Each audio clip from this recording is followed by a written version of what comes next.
Hi, Sal Gerbec with Umpqua Feather Merchants. Today we're going to be tying the po' boy. This is a redfish fly and it's tied in a couple different sizes. Today I'm going to tie the 2-0 for you.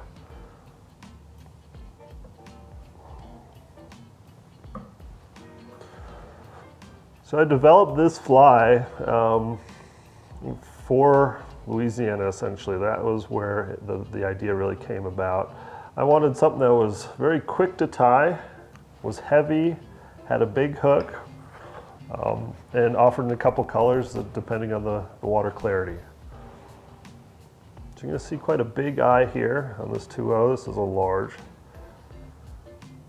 Just going to give it a couple wraps and then orient where I think I want those to sit. Yeah, it's a beautiful thing, just only using 3 or 4 materials, and it's going to have the profile I want. Make sure these guys are in there nice and tight.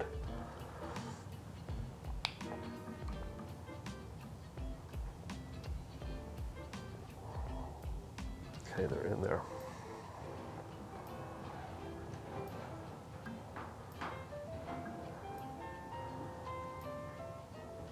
Okay.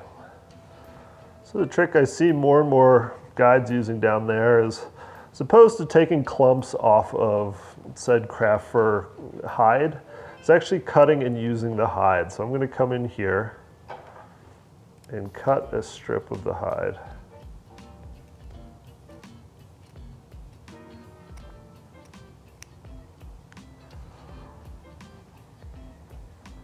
It's fairly strong. It's going to hang in there for you for most of your fish. Might eventually have to replace it, but I've got a nice long piece that's going to have a little reinforcement.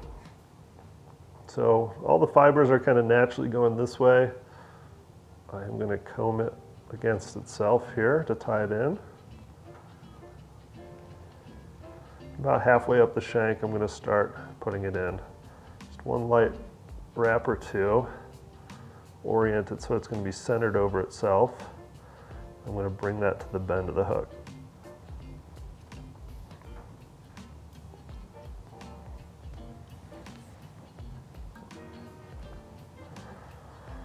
Okay, for a little bit of contrast, I'm going to add some rubber legs. The po' boy, obviously, probably most well known for being a shrimp sandwich, so legs are going to add a little shrimpiness to it, but very much so still a baitfish pattern.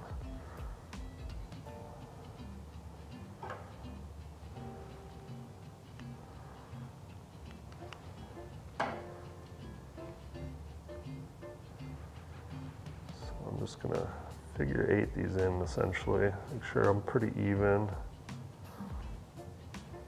Okay. Now I'm just going to bring this back to the last part I tied in with that fur.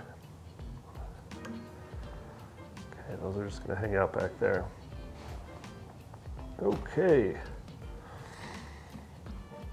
Now I'm going to create a dubbing loop. Oops.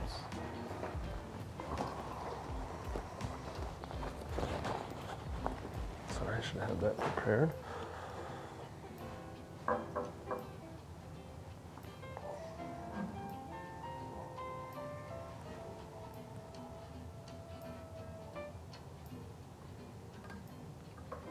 Oh, I'm having all sorts of malfunctions here.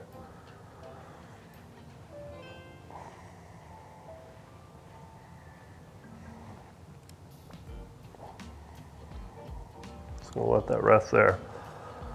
This is going to be a bit of a composite loop in that I'm adding more than one material into a dubbing loop. So I want a purple body. I'm going to take some purple craft fur. And I'm going to just cut the hide. What's nice about this is now every single time I go back to the hide, it's going to be all full-length hair. I'm not trying to work around some half-cut hair. It's just a lot cleaner operation, I find. I'll take these in my fingers. And I have a very technical piece of fly tying tool here. I've just taken a piece of cardboard and I am going to use it to essentially pinch the materials. So that'll make more sense here in a sec. So I'm going to cut the hide off now.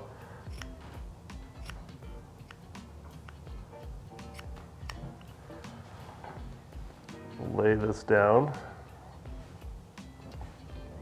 Can you see that, or am I wasting time? Okay. Now I'm just going to spread it out with my fingers so it's a nice wide piece here. Okay. And take some Ripple Ice Wing.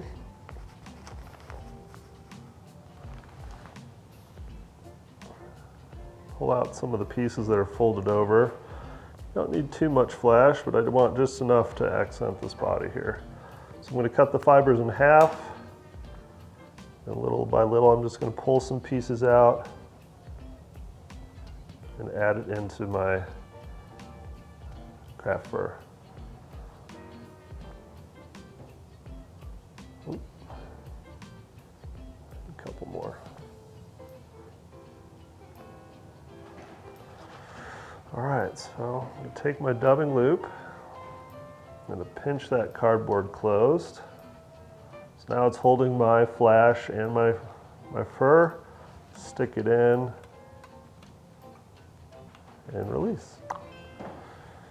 Now, as far as the length of the cut ends, I actually want to keep them fairly long. This is going to give me a little more bulk in the body. If I were to push these down, I'd have a really long fiber, but then my body would be really slim. So I'm going to keep that so as it spins, it creates a fuller look.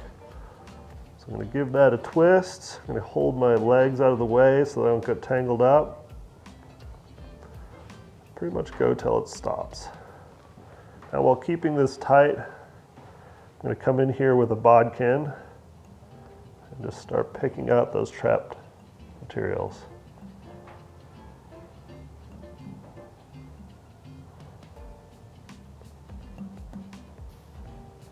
We'll go a little bit further. You can take a comb and pick it out.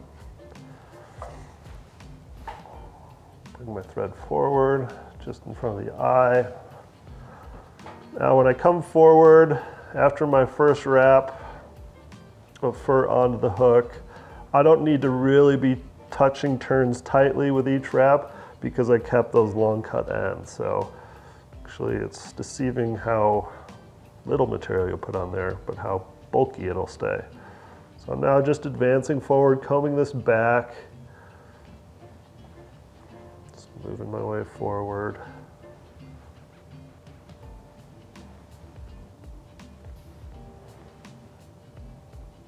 Don't worry about being super tacky, getting all the hairs out of the way. It's going to work itself out here in a little bit. Okay. So now I've got to behind the eye. I'm going to give one wrap underneath and then finish the remaining amount of material in front of the eye.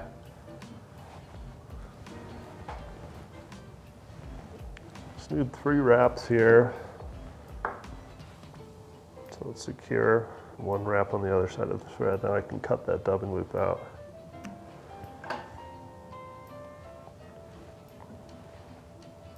Again, still quite messy. I'm gonna be picking out this material now, so a couple extra wraps now that you've made the cut is a good idea. So I'm just gonna come in and again get those trapped materials untrapped.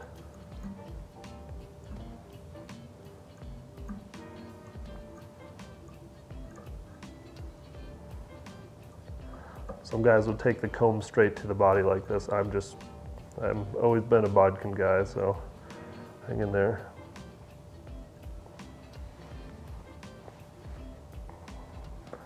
So before I bring the top of the fly over, I'm just gonna start parting the craft fur on the top.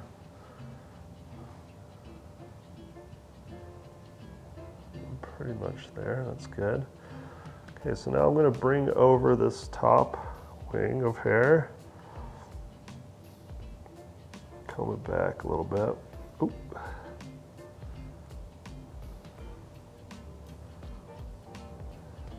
Pretty happy with my placement over the eyes. Might give it another twist or two as it's in there.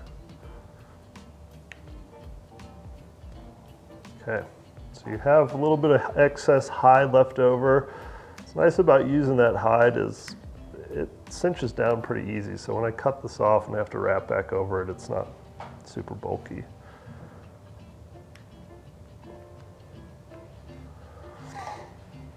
Okay, let my fingers kind of tease some of this stuff back.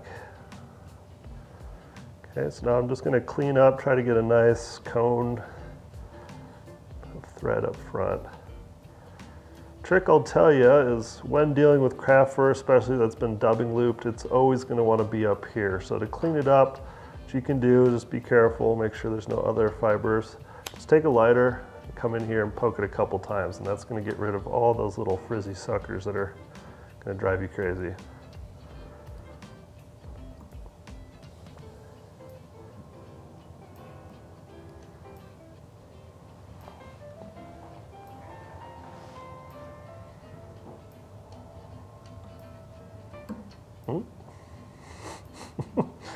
Fail.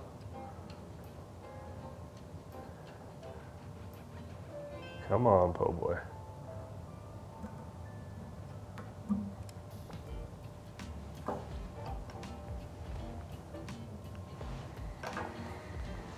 So you're pretty much done. Before I glue that, I like to now look at the back here and just kind of make sure the fibers are splitting the hook point.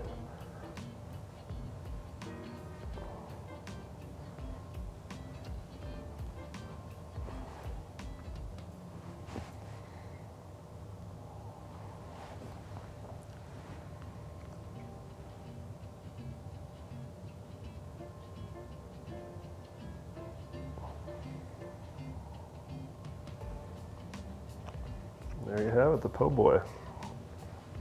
So yeah, the po' boy will be available starting beginning of January. This is our new 2020 fly. Anglers all will have all the materials you need to tie this. Thanks for watching.